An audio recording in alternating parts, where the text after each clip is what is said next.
Hello, good morning. आज हमारा topic है हृदय यानी हार्ट। मनुष्य का जो हृदय होता है वो मुट्ठी के आकार का की संरचना होती है। ये मांसल पेशीय संरचना है। ये हमारे वक्ष स्थल में बाईं ओर स्थित होती है। दोनों फुफ्फुसों के मध्य में जो अवकाश होता है उस स्थान पर ये हार्ट स्थित होता है। मानव हृदय की आंतरिक संरचना इस डायग्राम में प्रदर्शित की गई है। यदि इसकी आंतरिक संरचना का हम अध्ययन करते हैं तो इसे हम चार भागों में विभक्त करते हैं। ये चार कोष्ठीय होता है मानव के अंदर। दो ऊपर की ओर आलिंद पाए जाते हैं, नीचे की ओर दो नीले स्थित होते हैं। ऊपर के और जो आपके हाथ के दाईं साइड में होता है उसको बायां, और बाईं साइड में होता है उसको दायां लिखा जाता है। हृदय की संरचना के अंदर ऊपर की ओर दोनों आलिंद स्थित होते हैं। ये दायां आलिंद है और ये बायां आलिंद है। आलिंदों के नीचे की ओर वाल्व पाए जाते हैं जिसे आलिंद नीले कपाट या एट्रियोवेट्रिकुलर वाल्व कहते हैं। आलिंद के नीचे की ओर निलय पाया जाता है, तो इधर ये दायां निलय है और इस साइड में ये बायां निलय है। दाईं ओर के आलिंद निलय कपाट त्रिवलय होते हैं। त्रिवलय का मतलब इनकी संरचना इस तरह से होती है, तीन वलयों में होती है। इस तरह की ये संरचना पाई जाती है जिसे त्रिवलय कपाट कहते हैं। जबकि बाईं ओर के जो आलिंद निलय कपाट पाए जाते हैं ये द्विवलय होते हैं, यानी इनकी जो संरचना होती है वो इस तरह की संरचना पाई जाती है। इस तरह ये द्विवलय होते हैं। दाएं आलिंद के अंदर महाशिरा शरीर के विभिन्न भागों से रक्त को एकत्रित करके लाती है। इसमें CO2 युक्त रक्त होता है, यानी अधिकांश मात्रा में। ऐसा नहीं है कि इसमें O2 नहीं होती, CO2 भी होती है, परंतु CO2 की मात्रा ज्यादा होती है, O2 की मात्रा कम। तथा शरीर के अंदर उपस्थित अन्य अवशिष्ट पदार्थ भी इसमें उपस्थित होते हैं। भोज्य पदार्थ भी इसमें घुले हुए रहते हैं, लेकिन हम यहाँ पर CO2 और O2 के आधार पर अध्ययन करेंगे। यहाँ CO2 की मात्रा अधिक होती है, अर्थात इसको कहते हैं अशुद्ध रक्त। ये महाशिरा शरीर के विभिन्न शिराएं आपस में मिलकर के महाशिरा का निर्माण करती हैं, और ये महाशिरा अग्रपद से महाशिरा द्वारा, नीचे से ये महाशिरा जो यहाँ पर आकर के खुलती है, ऊपर से ऊपरी भाग ऊपरी सिरे से ये रक्त लाती है। इस तरह से महाशिरा द्वारा ये दाएं आलिंद में ब्लड को लाया जाता है। दाएं आलिंद में जब ब्लड भर जाता है, पूरा भर जाता है, उस समय दोनों आलिंदों में संकुचन होता है। जब आलिंदों में संकुचन होता है तो ये निलय में प्रवेश कर जाता है। इस समय ये त्रिवलय एट्रियोवेटिकुलर वाल्व खुल जाते हैं। ये इस तरह की संरचना बनी हुई रहती है, तो ऊपर से दाब पड़ने पर ये इस तरह खुल जाते हैं ये, और खुलने पर ये अशुद्ध रक्त नीचे की ओर दाएं निलय में प्रवेश करता है। जब दायां निलय भर जाता है उस समय फिर निलयों में संकुचन होता है। दोनों निलय एक साथ संकुचित होते हैं, इसी प्रकार से दोनों आलिंद भी एक साथ संकुचित होते हैं। तो दाएं निलय में निलयों में संकुचन होता है। निलयों में जब संकुचन होता है तो ये ब्लड यहाँ फुफ्फुस धमनी के अंदर प्रवेश कर जाता है। ये फुफ्फुस धमनी फुफ्फुस को जाती है, फेफड़ों को जाती है, जहाँ ये ऑक्सीजन प्राप्त करता है। तो ये फुफ्फुस धमनी द्वारा अशुद्ध रक्त फेफड़ों को चला जाता है। ठीक इसी समय जब निलय संकुचित होते हैं तो आलिंद निलय कपाट, दोनों ओर के आलिंद निलय कपाट ही बंद हो जाते हैं, इसलिए रक्त ऊपर आलिंद में नहीं पहुंच पाता। इस कारण से निलयों के संकुचन से दाब बनता है और दाब के कारण ये फुफ्फुस धमनी में प्रवेश कर जाता है। जैसे ही ये फुफ्फुस धमनी में प्रवेश करता है, फुफ्फुस में जाने के बाद में यहाँ एक वायु का एक्सचेंज होता है, यानी ऑक्सीजन ब्लड में घुल जाती है, हीमोग्लोबिन के साथ में मिल जाती है और CO2 यहाँ पर वायु कुपिकाओं में छोड़ दी जाती है। जैसे CO2 सांस के साथ में बाहर पहुंचा दी जाती है, ऑक्सीजन रक्त में घुल करके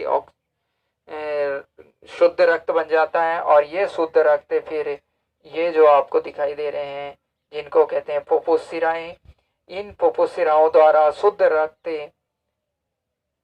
बाएं आलिंद में प्रवेश कर जाता है। जब बाएं आलिंद में प्रवेश इधर से शुद्ध रक्त करता है और इधर से अशुद्ध रक्त प्रवेश करता है। जब दोनों आलिंद भर जाते हैं तो उस समय दोनों आलिंदों में फिर संकुचन होता है और संकुचन होने पर ये बाएं आलिंद का रक्त बाएं निलय में प्रवेश कर जाता है, क्योंकि ये द्विवलय आलिंद निलय कपाट जो बाएं ओर स्थित है ये खुल जाते हैं। इस तरह रक्त बाएं निलय में प्रवेश कर जाता है। जब बाएं निलय भर जाता है उस समय फिर आलिंद निलय कपाट बंद हो जाते हैं दोनों साइड के। आलिंद निलय कपाट बंद होने पर दोनों निलयों में संकुचन होता है। इस कारण बाएं निलय से ये शुद्ध रक्त महाधमनी द्वारा शरीर के विभिन्न भागों में वितरित कर दिया जाता है। ये महाधमनी से फिर धमनियां निकलती हैं, धमनियों से धमनिकाएं और धमनिकाओं से शिराएं और शिराओं से सिरिकाएं, इस तरह से सिरिकाओं के द्वारा फिर ऊतकों तक केशिकाओं में और केशिकाओं से फिर ऊतकों में ये ऑक्सीजन पहुंचा दी जाती है। इस तरह से हृदय में मानव जो हृदय है इसके अंदर रक्त 2 बार प्रवेश करता है। एक बार दाएं आलिंद में और दाएं आलिंद से दाएं नीले में यानी दाएं भाग में रक्त आता है, फिर ये बाहर हो जाता है, बाहर निकल जाता है, फिर पुनः बाएं भाग में प्रवेश करता है। इसलिए मानव रक्त परिसंचरण तंत्र को दोहरा रक्त परिसंचरण तंत्र भी कहते हैं।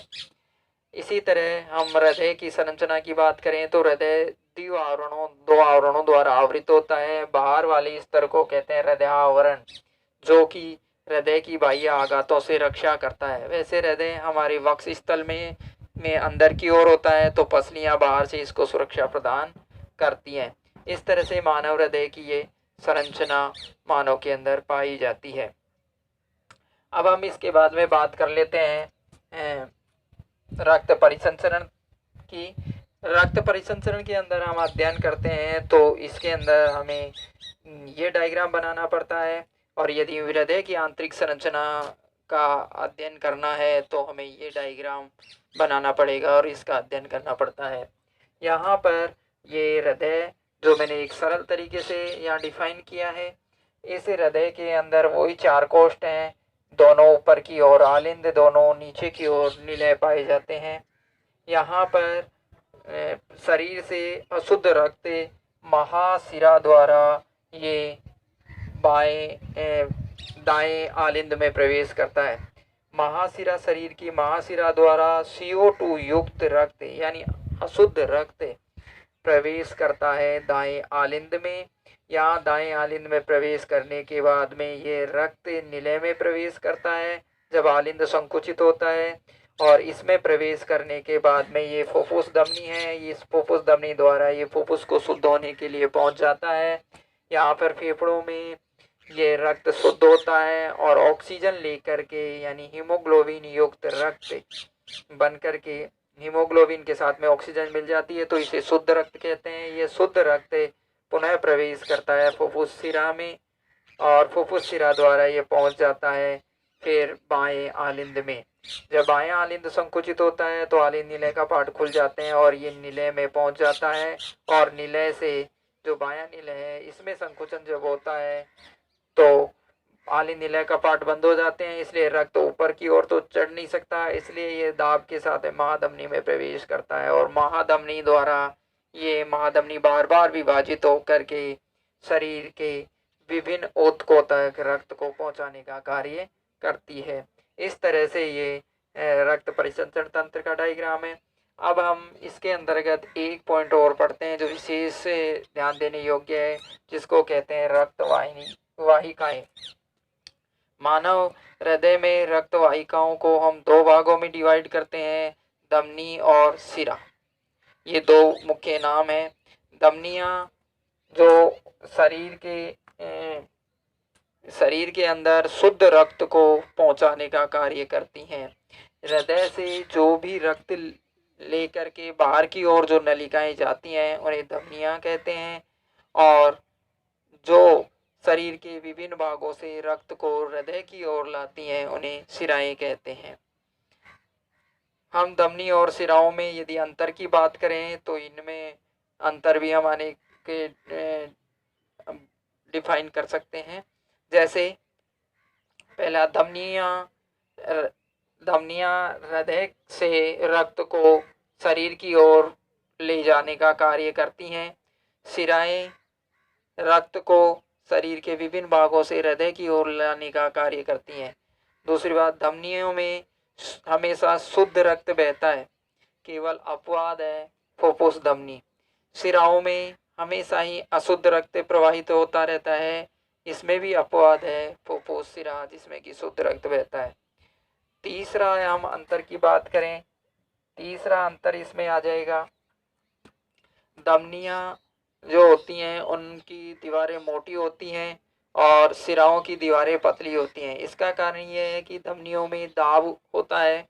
दाब क्योंकि यहाँ निलय में जो बायां निलय है इसमें संकुचन होता है, तो दाब बनता है और दाब के साथ में रक्त प्रवाहित होता है। इसलिए इसकी दीवारें शिराओं की तुलना में धमनियों की दीवारें मोटी होती हैं, मोटी भित्ति वाली होती हैं।